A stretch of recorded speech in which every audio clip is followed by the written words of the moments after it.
बिस्मिल्लाहिर्रहमानिर्रहीम। मुअज़्ज़ज़ नाज़रीन इकराम, अस्सलामु अलैकुम वरहमतुल्लाहि वबरकातुहू। आज की वीडियो में हम जादू से बचने की कुछ एहतियाती तदाबीर के मुतालिक जानेंगे कि वो कौन सी एहतियाती तदाबीर हैं जिनको अपना कर हम जादू के शर और उसकी तकलीफ से महफूज रह सकते हैं।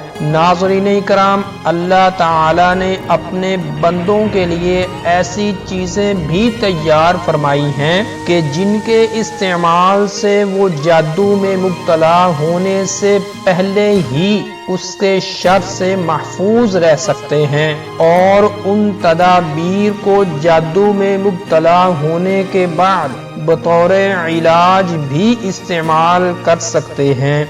नाज़रीन इकराम, ये अल्लाह ताला की तरफ से अपने बंदों पर रहमत, एहसान और करम है। चुनाचे इस वीडियो में कुछ ऐसी ही एहतियाती तदाबीर हम आपको बताने जा रहे हैं कि जिनको इस्तेमाल करके इंसान जादू के वक़ू पज़ीर होने से पहले ही उसके खतरात से महफूज रह सकता है। पहले नंबर पर इंसान अपने बालों की, अपने कंघे की, अपने नाखूनों की, इस्तेमाल शुदा जूतों और कपड़ों की, अपनी इस्तेमाल शुदा टोपी और फोटो की खुसूसी हिफाजत करे। दूसरे नंबर पर अगर किसी भी जानिब से कोई मुश्तबे चीज मिले तो उस पर 7 मरतबा बिस्मिल्लाहिर्रहमानिर्रहीम ला यज़ुर्रु मअस्मिही पढ़कर इस्तेमाल करे।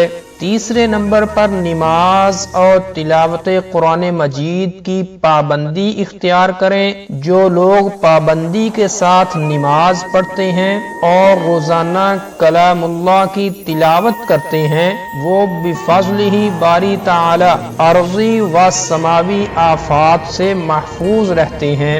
और अगर कभी खुदा न खास्ता किसी भी आफत या जादू की लपेट में आ जाएं तो बिफज़्ल बारी ताला जल्द उससे छुटकारा पा लेते हैं। और चौथे नंबर पर हर मुश्किल और मुसीबत का सामना सिदक, यकीन, कामल इलाही से करना चाहिए ताकि मुसब्बिबुल असबाब उसकी दूरी के असबाब अपने खजाना गैब से फरमाए और वो मुश्किल और मुसीबत टल जाए या रफा हो जाए। इस सिलसिला में सबसे अहम और फायदा बख्श काम ये है कि आदमी शरई अज़कार, दुआओं और तअव्वुज़ात को पढ़े। तअव्वुज़ात को पढ़ने के साथ साथ हर फर्ज नमाज के बाद मसनून अज़कार पढ़कर आयतुल कुर्सी पढ़े, जो कि कुरान करीम की सबसे अज़ीम आयत है।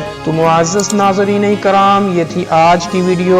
और अगर आप धागा नाप कर किसी मरीज की मर्ज मालूम करने का तरीका जानना चाहते हैं तो ऊपर आई के बटन पर क्लिक करके देख सकते हैं। अस्सलामु अलैकुम वरहमतुल्लाहि वबरकातुहू।